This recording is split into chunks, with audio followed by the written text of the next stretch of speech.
Vous êtes très nombreux à nous suivre de partout, mesdames et messieurs. Merci de la confiance renouvelée en votre émission Outre-mer, le panel qui est sur l'application mobile Blue OTT international en suivant l'ordre alphabétique.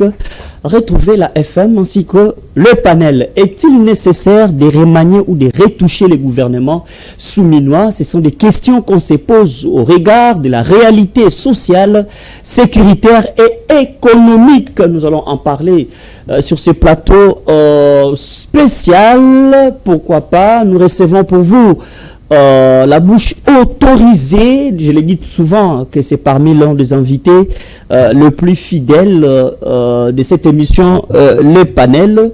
Vous le connaissez, mais de temps en temps, nous serons dans l'obligation de le présenter. C'est le révérend père ingénieur Emmanuel Moutoulosi qui est président en charge de la communication et porte-parole de la coalition interconfessionnelle pour la nation, SIN RDC en sigle. Mais là, c'est pour une question spécifique. Il va représenter Maître Billy Maloua Cléophas, que vous connaissez très bien, patron de la FM Télévision, et aussi, bon, le chevalier impérateur de l'ordre de la tradition Congo. Maître Maloua Billy est connu parce que par ses œuvres caritatives et aussi ses interventions sur le plan juridique et social, pourquoi pas dire politique aussi, mais aussi sur le plan religieux. Il porte aussi sa bouche autorisée, mais là, il sera représenté. Nous allons écouter la posture, ce que pense Maître Billy Maloua quant à la circonstance du remaniement du gouvernement souminois. Est-ce qu'il faut revoir? Quelle est la nécessité? Pourquoi parler du remaniement du gouvernement souminois? Nous recevons pour vous. Alors, vous êtes là, révérend. Merci d'avoir répondu présent.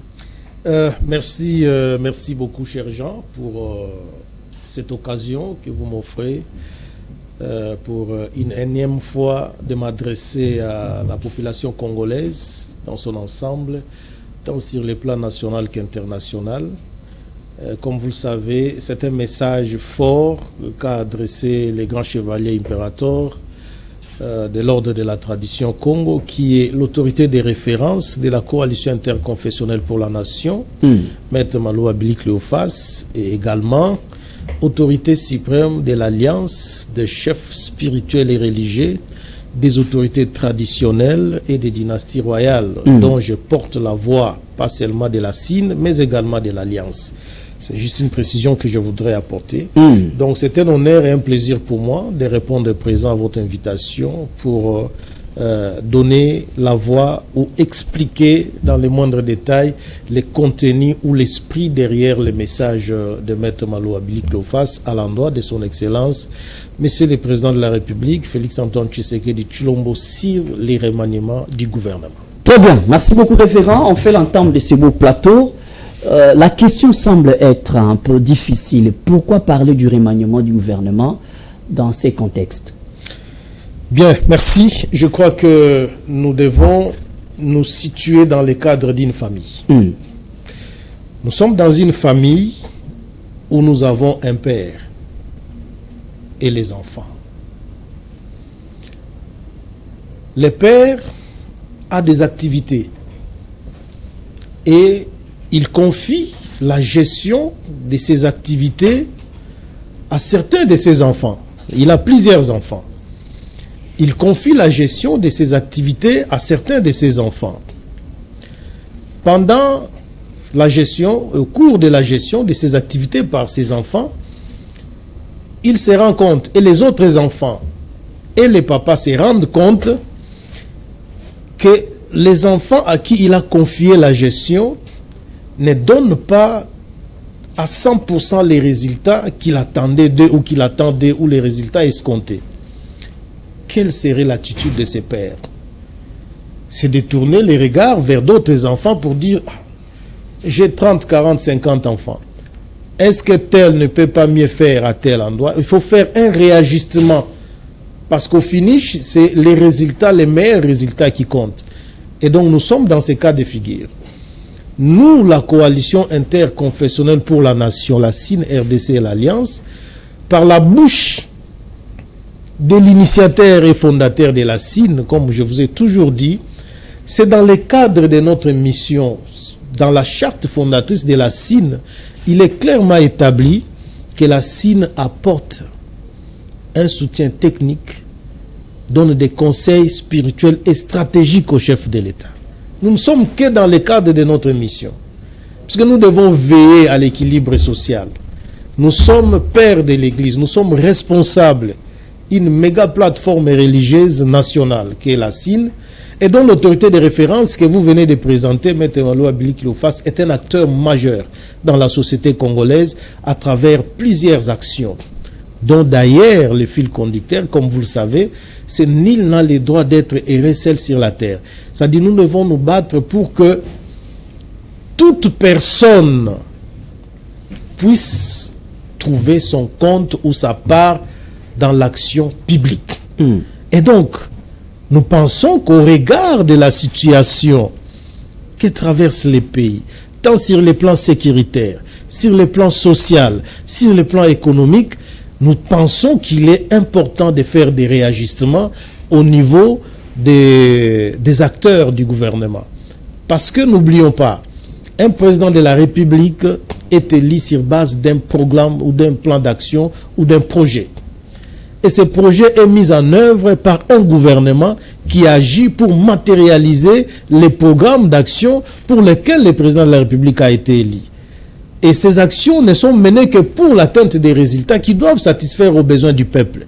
Mais si tel n'est pas le cas, le président de la République doit-il croiser les bras et attendre la fin de son mandat, où il a la possibilité de faire des réajustements pour améliorer et atteindre les résultats escomptés pour le bien du peuple? Voilà les soucis et le fondement du message que le grand chevalier impérator a adressé au président de la République, parce que nous sommes dans un contexte où le remaniement devient imminent. Il faut qu'il y ait des réajustements. Voilà l'introduction, voilà ce que nous pouvons vous dire pour le bien fondé ou la nécessité de ces remaniements que nous appelons de tous nos vœux. Et ça, c'est le message que le grand chevalier a adressé au président de la République, qu'il était temps de réajuster les tirs pour améliorer les résultats par rapport aux actions gouvernementales. Très bien, merci beaucoup. Nous allons peindre les tableaux, parce qu'on doit comprendre maintenant, quand vous parlez du remaniement, on veut savoir, vous parlez de tous les gouvernements souminois, ou bien il faut qu'il y ait un autre Premier ministre, qu'on efface tous les gouvernements, ou soit il y a quelques acteurs qui n'ont pas été à la hauteur de leurs attentes. Vous pouvez nous éclaircir là-dessus avant qu'on entende le vif? Voilà, je crois que si vous m'avez très bien suivi, j'ai dit il faut réajuster. Quand on réajuste, ça ne veut pas dire qu'on fait abstraction à tout ce qui existe. C'est qu'il y a des secteurs flous dans le gouvernement actuel. Non, ça veut dire que dans le gouvernement actuel, la majorité des ministères, les résultats n'est pas là. Non, il y a des ministères régaliens, il y a des ministères phares. C'est ce que nous disons. Le ministère peut être régalien. Régalien veut dire quoi? Ça veut dire que c'est un ministère dont le contrôle direct revient au chef de l'État. Parce que c'est l'instrument du pouvoir. Mais le ministère régalien doit aussi être animé par des personnes compétentes qui donnent les résultats escomptés. Si le résultat n'est pas là, quoi que le ministère soit régalien, le président a la possibilité et tout le pouvoir de faire des réajustements. C'est ça ma question. Est-ce que parmi les ministères régaliens, vous pensez qu'on peut aussi bouger là-bas? Bon, ici, nous ne sommes pas venus dire qui on doit enlever, qui on doit laisser. Non, pas des ministères, pas des individus. Justement, c'est normal. C'est ce que nous disons. Après votre jugement des valeurs, Justement, c'est ce que nous disons. Ça veut dire que nous avons alerté le président de la République sur le fait que au regard de tout ce que nous sommes en train de traverser au pays, tant sur le plan sécuritaire, social, économique, il y a lieu de faire des réajustements approfondis sur l'ensemble des membres du gouvernement, parce que le résultat n'est pas escompté. Et ça, nous ne pouvons pas avoir foi aux yeux de le dire, dans soutenir ou apporter une contribution positive au mandat du président Félix. Nous, en tant qu'église au milieu du village, c'est de lui dire la vérité et de donner notre position, notre contribution. Donc nous pensons que le moment est vraiment indiqué pour qu'il y ait un réajustement, on dirait même de 80% sur l'ensemble du gouvernement. Très bien, merci beaucoup. Voilà. Mais nous aurons souhaité que vous puissiez nous donner les points clés stratégiques, parce que c'est à partir de ces points que le chef de l'État peut se sentir convaincu de votre proposition, parce que si vous généralisez en disant que c'est partant des résultats qui a nécessité qu'il y ait un réajustement du gouvernement, oui, mais quels sont les points culminants qui prouvent à suffisance que ce gouvernement actuel a failli à sa mission? Mais je viens de le dire, prenons seulement les 3 axes prioritaires, l'axe sécuritaire, l'axe social et l'axe économique. Vous avez tous les indicateurs. Vous avez tous les indicateurs. Ce sont les 3 axes fondamentaux ou des piliers d'un gouvernement. Et vous voyez tout ce qui se passe sur terre. Mais là, quand vous faites allusion à ces 3 axes, prenons l'exemple de l'axe économique. Alors qu'on dit que c'est sous le label de Tshisekedi, à travers son gouvernement, que l'économie est florissante pour la RDC. Pourquoi revoir cet axe-là? Mais l'économie peut être florissante pour la RDC en tant qu'entité, en tant que pays. Mais est-ce que cela se reflète dans le vécu quotidien des Congolais? C'est ça la question. L'économie peut être florissante. C'est que nous ne refutons pas. Nous saluons tous les efforts. Mais cela doit se matérialiser dans la vie de la population. Cela doit être vécu par le peuple. Si cela n'est pas vécu, pensez-vous que nous pouvons, le peuple, les communs des mortels ou les Congolais lambda peut croire que l'économie est florissante si dans les conditions journalières, comment ils vivent, ils trouvent que ça ne marche pas? Le pays peut être riche, mais le peuple peut être très pauvre. C'est là où maintenant nous appelons à l'intelligence de ceux qui doivent porter les actions du gouvernement pour savoir comment refléter maintenant cette économie florissante au niveau de la population. Ça, c'est une autre paire de manches. Nous ne refutons pas que l'économie, on fait des progrès, etc. Oui, mais est-ce que cela se reflète dans le vécu quotidien de l'homme congolais? Il faut des intelligences qui doivent travailler pour faire refléter cette économie-là au niveau des populations. Et c'est à ce niveau-là que l'action du gouvernement devient extrêmement importante. C'est à ce niveau-là. C'est pour cette raison que nous disons ceci. Notre vision, si vous avez bien suivi ces messages du grand chevalier impérator, il s'articule autour d'une vision que nous appelons la vision des 3 R. R comme refondation, R comme reconstruction et R comme réorganisation. C'est à ce niveau-là. Parce que là, je suis en train de répondre par rapport à la question de tout à l'heure pour dire quels sont les éléments sensibles et clés qui peuvent pousser les présidents de la République à comprendre qu'il y a nécessité de faire un remaniement. Je suis en train de vous le montrer, mais sachez que tout ne se dit pas à la place publique. Nous ne pouvons pas venir ici exposer. Quand on donne des conseils à un chef de l'État, il y a des choses qu'on ne met pas sur la place publique. On pense ce qui peut être exposé en public, on l'expose. Mais en tout cas, tout ce qu'on appelle secret, on ne l'expose pas en public. On va voir les explications sur les 3 R. On va voir les explications. Mais moi, je commence par les concepts. Quand vous parlez des R comme refondation, est-ce que ne voyez-vous pas que vous remettez en cause même le système de Tshisekedi quand vous parlez de la refondation? Les concepts pèsent. Non, non, non. On ne remet rien en cause. On ne remet rien en cause. Mais il faut que les pays ou la République s'adaptent au contexte actuel. Il faut que les pays tiennent compte des réalités. Ce que nous étions en 1960 n'est pas ce que nous sommes aujourd'hui. Ce que le monde était il y a cela 10 ans n'est pas ce qu'il est aujourd'hui. C'est ce que nous parlons. Nous ne parlons pas de la fondation. L'État existe, mais nous devons les refonder, c'est-à-dire l'adapter par rapport aux réalités et aux exigences actuelles. Il ne faut pas que nous soyons en déphasage avec l'évolution. L'évolution du monde exige que tout État sérieux puisse se réajuster et puisse s'adapter à ces réalités. Et c'est ça ce que nous entendons par concept de refondation. Ça ne remet pas en cause l'existence de l'État, non.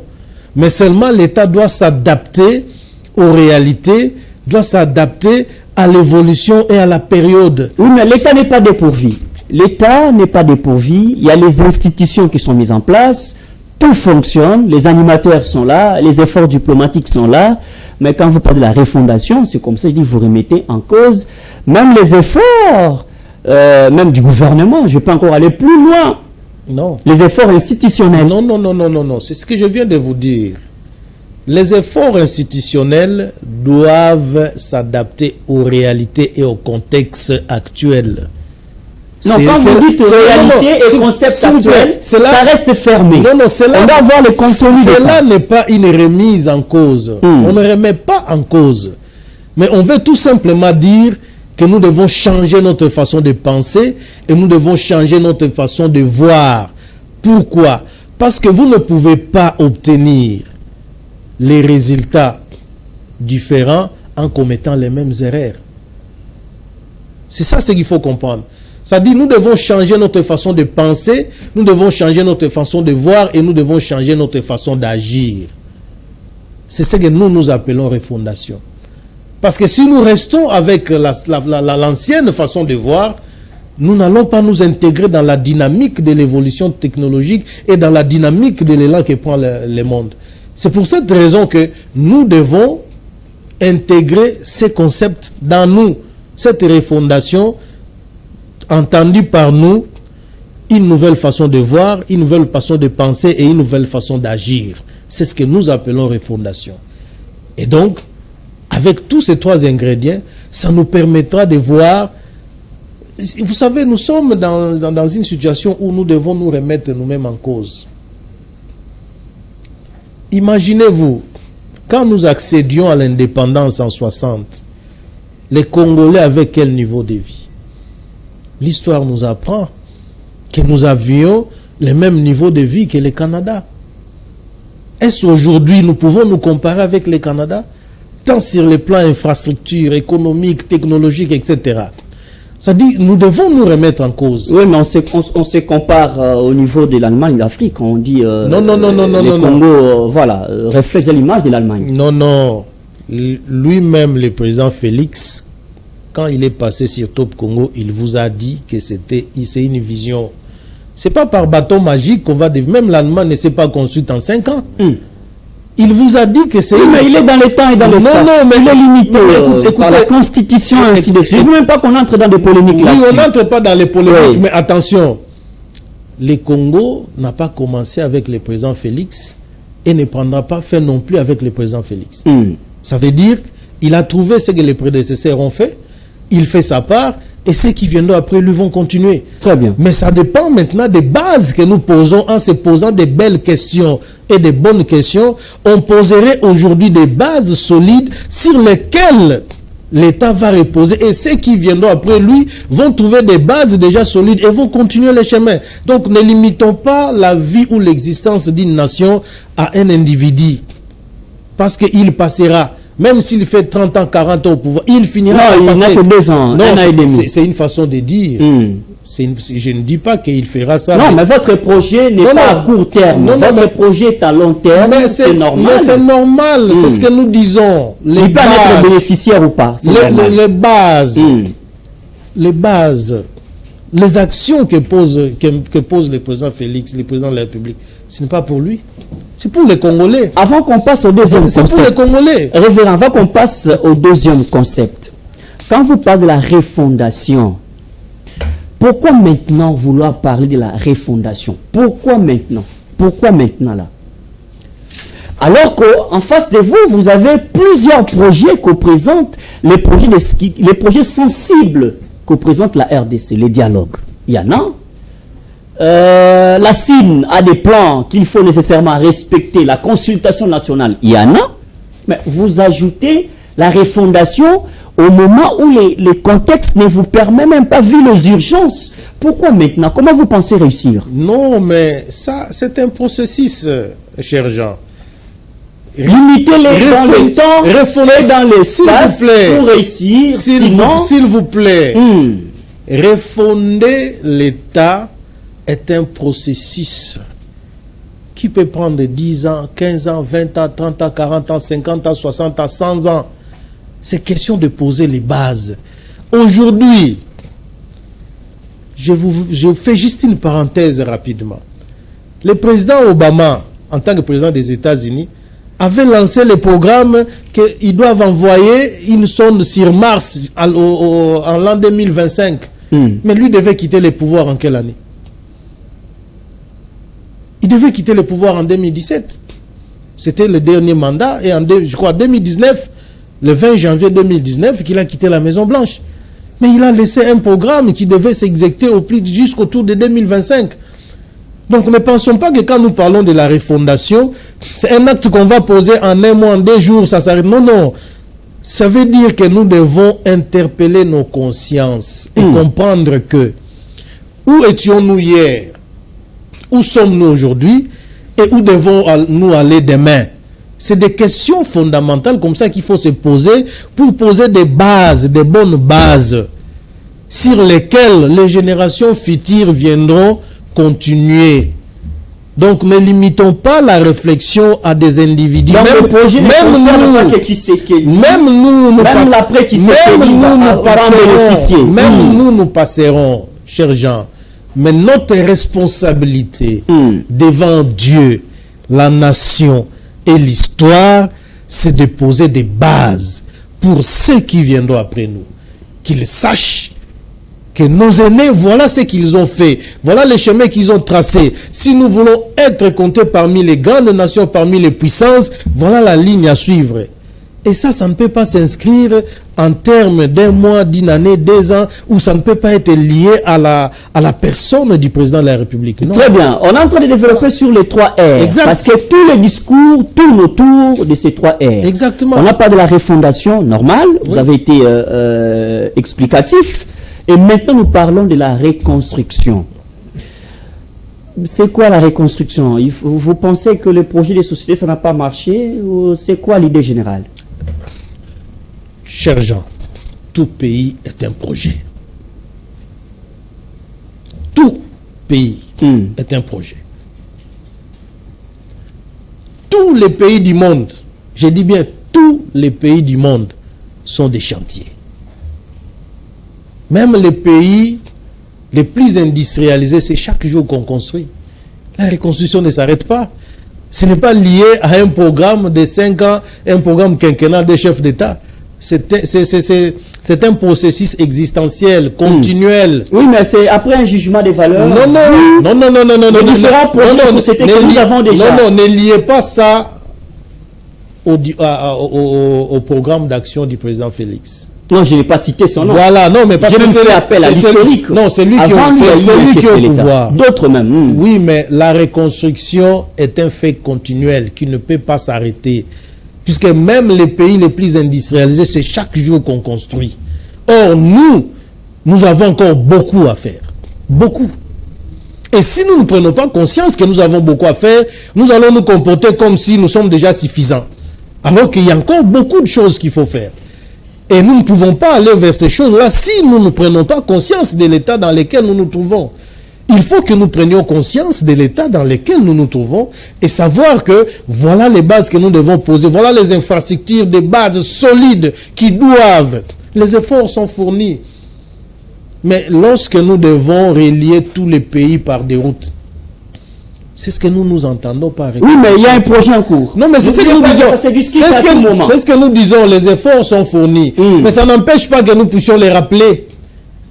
Donc, si je peux comprendre très bien, avec les téléspectateurs qui nous suivent, ces concepts de reconstruction n'est qu'un rappel. Soit vous avez d'autres innovations. C'est un rappel. Pour donner forme à ces concepts. C'est un rappel à tous les Congolais. Parce que le Congo appartient à tous les Congolais. Tous les Congolais doivent être conscients de l'état dans lequel notre pays se trouve maintenant sur le plan des infrastructures. Qu'est-ce que nous avons, qu'est-ce que nous n'avons pas. Et ils doivent avoir ça en conscience pour savoir que voilà la ligne que nous devons suivre. Voilà ce que nous devons exiger de nos dirigeants. Le peuple doit être conscient de tout ça. Il doit savoir que moi j'ai besoin de routes de bonne qualité.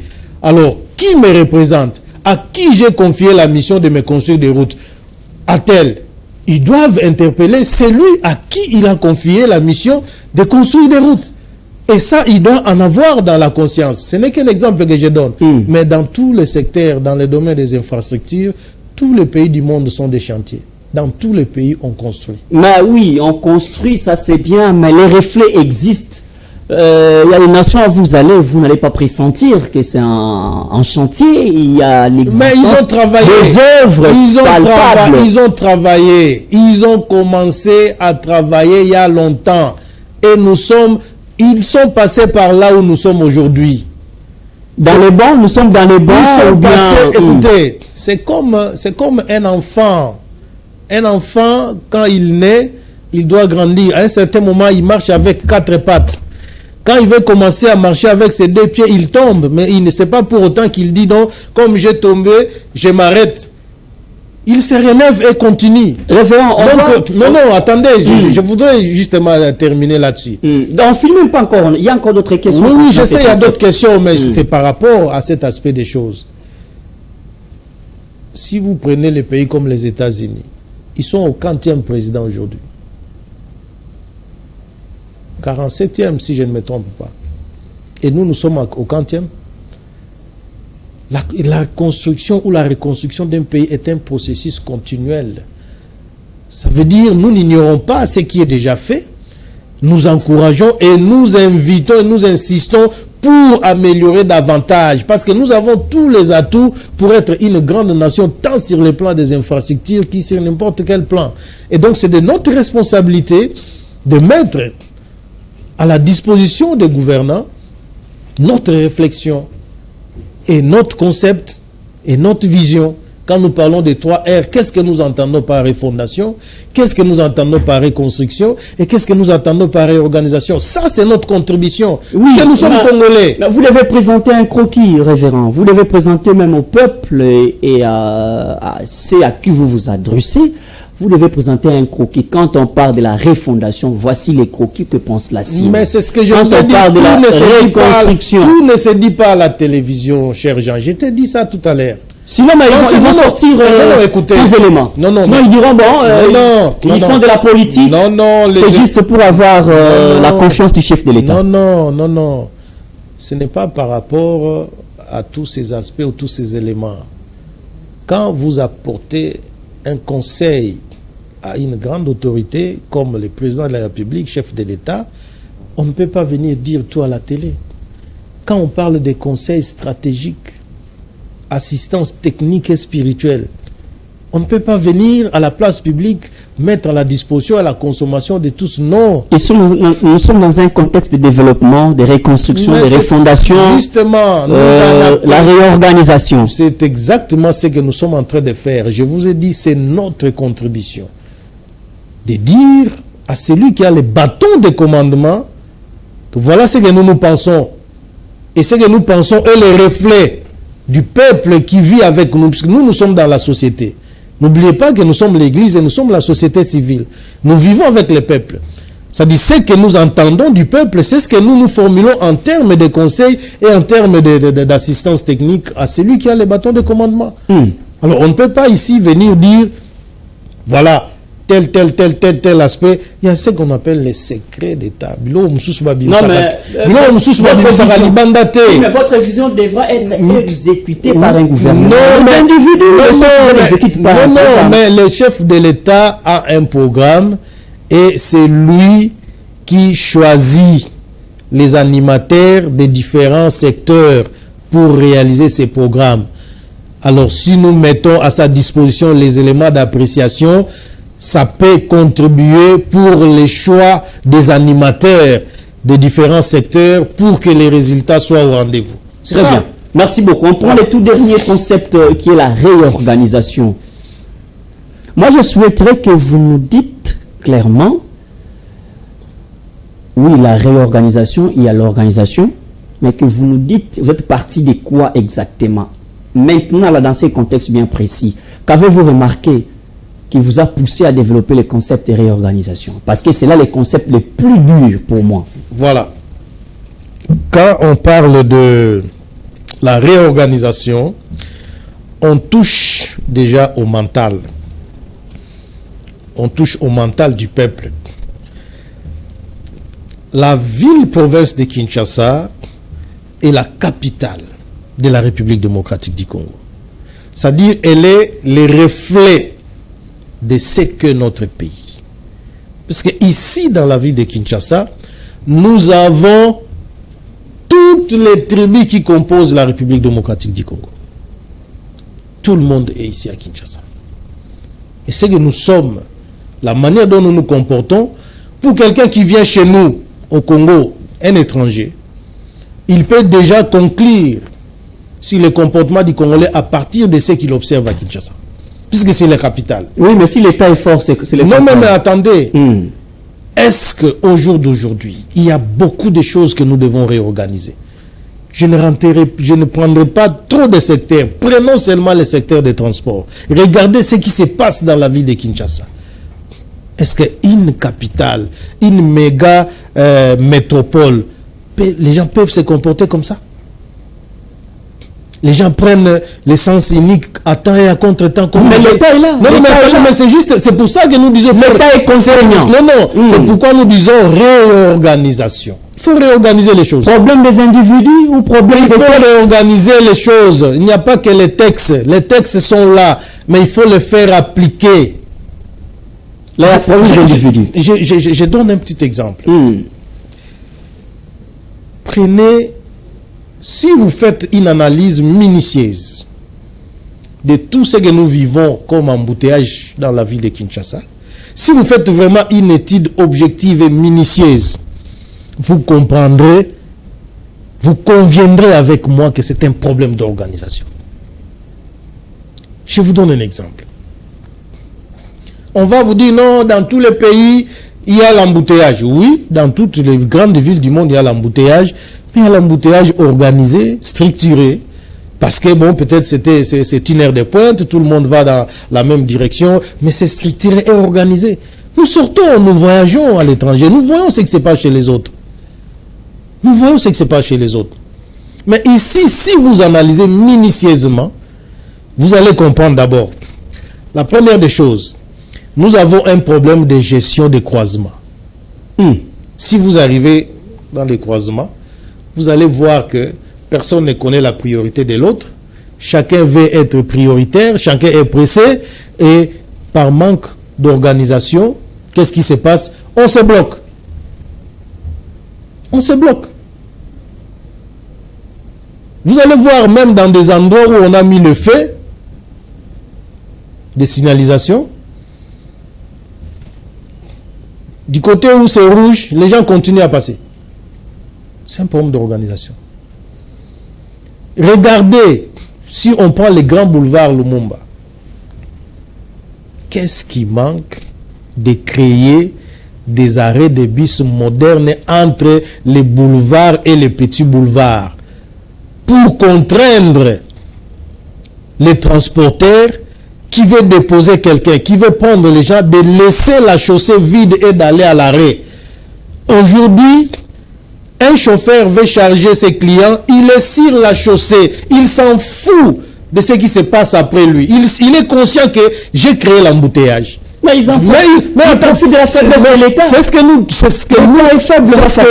nous disons, il faut une réorganisation de la société. Donc l'État que gère, le chef de l'État Félix, il faut réorganiser la société. Le conseil, on ne sent pas la puissance sur terre. Mais écoutez, le respect des lois n'est pas... Dernièrement, lors de son adresse à la nation, le président de la République n'a-t-il pas fustigé l'insalubrité dans la ville de Kinshasa? Il n'a pas dit ça. L'animateur est toujours là. Ah mais c'est ça. C'est pour dire que même lui, il fait le constat, il voit. Et nous, ça ne nous empêche pas de dire qu'il faut réorganiser la société. Là, il y a laxisme. Il faut réorganiser la société, chers gens. Nous sommes, Kinshasa est le reflet de la République. Il faut réorganiser la société dans plusieurs secteurs. Il faut réorganiser la société. Si nous ne faisons pas une bonne organisation, nous allons nous comporter comme dans une jungle où chacun fait ce qu'il pense. Très bien. Vous comprenez? Nous allons prendre parce qu'il y a quand même des points clés dans ce discours, dans ce message lancé par Maître Billy Maloa Cléophas. Vous parlez qu'il faut restaurer la crédibilité de l'État. Oui. Dans l'État, vous avez quand même constaté que l'État n'est plus crédible. Non, vu au regard. Non, on ne peut pas dire Mais qu'il c'est n'est plus crédible. acte. Non, on ne peut pas dire qu'il n'est plus crédible. Non. Qu'est-ce que nous avons dit? Renforcer. Non, restaurer. Restaurer. On restaure que. Oui, mais on restaure tout ce que vous constatez qu'il y a des failles. Voilà. Il faut restaurer. Vous m'avez raison. Non, mais ça ne veut pas dire que ça n'existe pas. Ça veut dire qu'il faut apporter plus dans les concerts des nations. Nous saluons les efforts diplomatiques que mène le président Félix.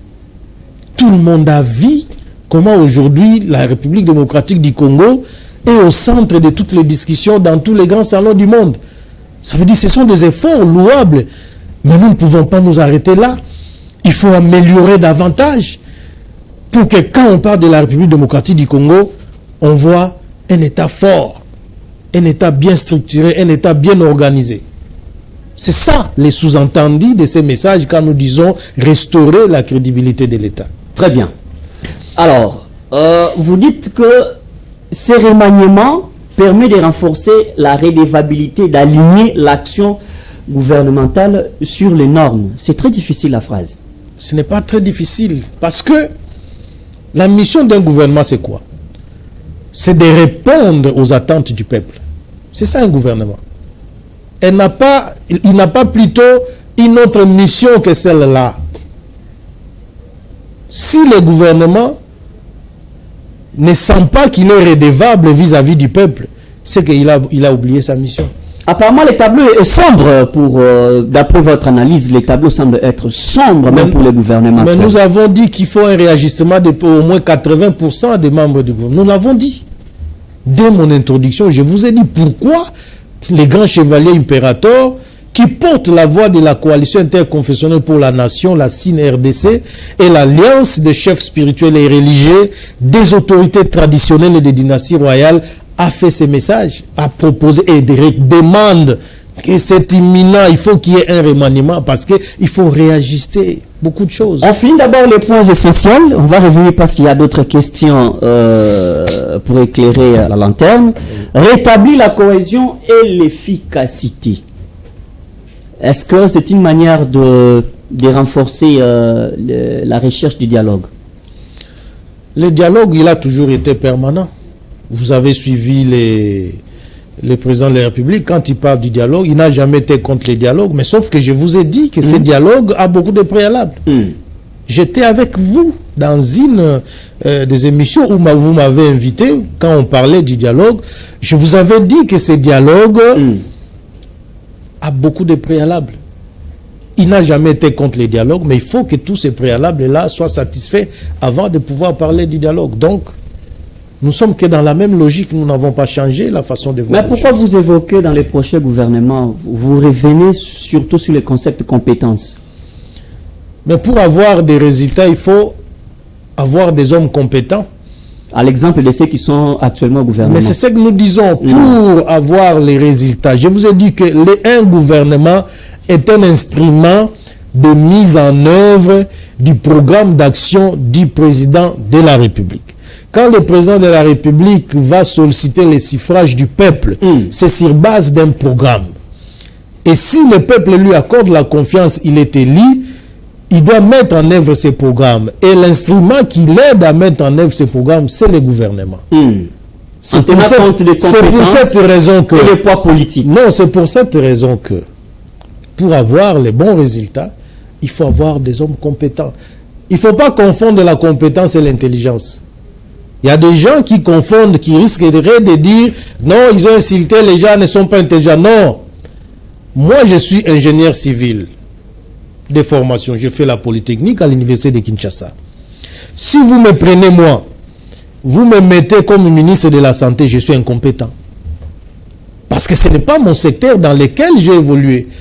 Ce n'est pas le secteur dans lequel je peux apporter un plus au pays. Ça ne veut pas dire que je ne suis pas intelligent. Je suis intelligent, mais dans mon domaine. Donc, je dois être compétent dans les domaines pour lesquels j'ai de l'expérience. Et donc, me mettre dans un ministère qui ne cadre pas avec ma formation de base, ça serait de l'incompétence. C'est pourquoi nous disons que les remaniements que nous appelons de tout nouveau, ces gouvernements remaniés doivent tenir compte des compétences. Et non des poids politiques. Vous devez en tenir compte. Parce que la réalité au pays est que, même au niveau, même les croquis du gouvernement, ça se partage sur base des poids politiques. Mais la compétence n'empêche pas les poids politiques. Si c'est sur base des poids politiques, mais dans les poids politiques, chercher ceux qui sont compétents. Répondre à la souffrance du peuple. Répondre à la souffrance du peuple. Oui. Mais si Mais ce peuple est satisfait, il semblerait que le peuple est déjà satisfait des réalisations de Félix Antoine Tshisekedi Tshilombo. Qui vous a dit ça? Non, là, vous voulez dire qu'il a non, juste je dis, le peuple n'est pas. Je dis qui vous a dit ça? Même les pays les plus industrialisés, même les pays les plus riches du monde, c'est chaque jour que les gouvernants cherchent la satisfaction des besoins du peuple. C'est un problème continuel. Ce n'est pas un problème temporel qui s'arrête. C'est un problème continuel. La satisfaction du peuple doit être le fil conducteur de toute action gouvernementale. C'est ce que nous devons comprendre. Si les problèmes du peuple ne trouvent pas solution, en quoi est-ce qu'on est un gouvernement?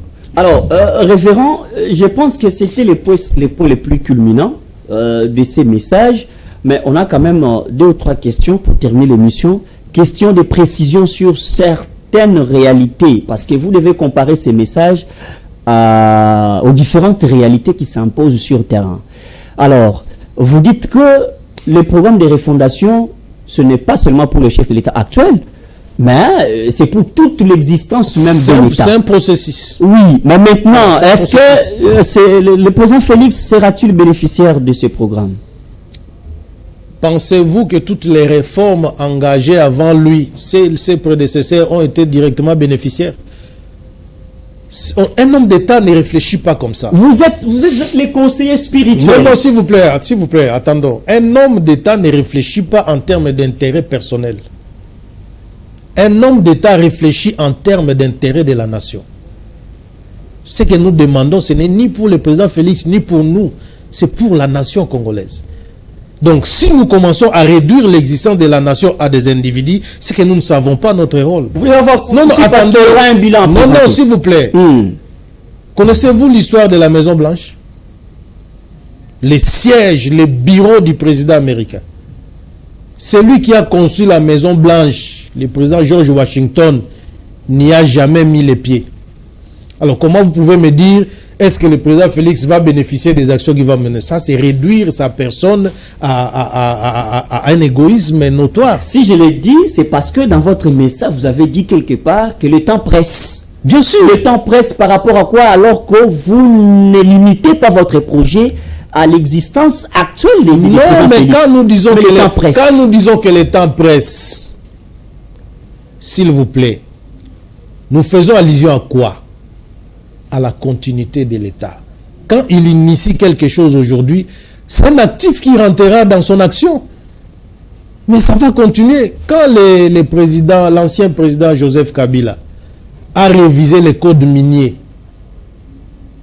les réformes qu'il a menées dans les codes miniers, qui en bénéficient aujourd'hui? Attention, ne limitons pas la vie de la nation à des individualités. Là, c'est réduire même ce qu'on appelle les grands hommes d'État. Non. C'est-à-dire qu'il initie ce que nous avons donné comme conseil, ça va rentrer dans son actif. Si je l'ai dit, c'est parce que dans les concepts généraux, c'est les remaniements. Mais c'est ça, c'est que nous disons. Vu les urgences, oui, exact. Il faut qu'il y ait un remaniement. Il faut qu'il y ait des réponses appropriées. On sous-entend que vous voulez faire profiter les résultats positifs au président actuel. Mais papa, mais le temps qui lui reste, s'il vous plaît. Non, s'il vous plaît. Les résultats, on ne veut pas faire profiter les résultats. Je vous ai dit ici, tous les actes que pose le président de la République, il les pose pour qui? C'est pour les Congolais. Très bien. Il ne les pose pas pour son intérêt personnel. C'est pour les Congolais, pour que les résultats soient meilleurs. Et nous, qui vivons avec le peuple, nous lui donnons les conseils. Nous disons, il est imminent qu'il y ait un remaniement, un réajustement où il faut refondre autour de 80% des membres du gouvernement pour que les résultats soient meilleurs. Parce que juste, je vais fermer la parenthèse. Vous voulez les sauver, on comprend. Vous voulez les sauver, les bateaux en train de les chavirer, je vais fermer, il faut les sauver. Je vais fermer, je vais clôturer. Et vous faites un mot de la fin, on termine. Oui, un mot de la fin, je voudrais dire ceci. Il faut éviter de penser que si le président Félix Tshisekedi échoue, cela arrange le peuple. Sinon, nous serons un éternel des gens qui vont continuer à échouer au jour le jour. Parce que si demain il y a quelqu'un d'autre et que ceux qui seront dans l'opposition ne veulent pas qu'il réussisse, mais c'est le peuple qu'on condamne à la souffrance. Il faut souhaiter qu'il réussisse parce que les retombées de ses actions profitent au peuple pour lequel il a été élu. Alors si nous devons avoir cette posture de penser qu'il doit échouer, ce n'est pas lui qui échoue en tant qu'individu, c'est le peuple qui est condamné à la souffrance.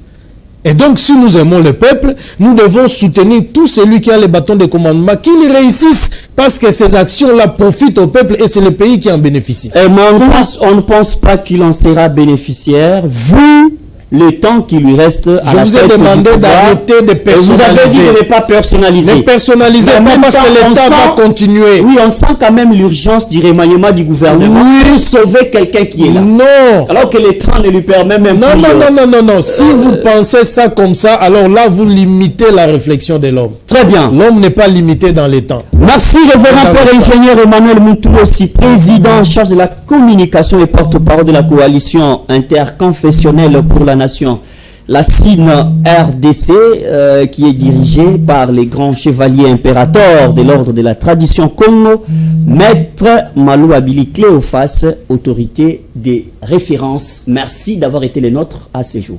Merci, c'est moi qui vous remercie de m'avoir donné l'occasion d'éclairer l'opinion. Je sais qu'il y a beaucoup à dire et nous avons beaucoup à dire. Nous aurons encore une deuxième émission. D'accord. Pour poser davantage. Merci à l'équipe technique de nous avoir accompagnés. Vous et moi, on se retrouve très prochainement avec ces mêmes plaisirs. Merci.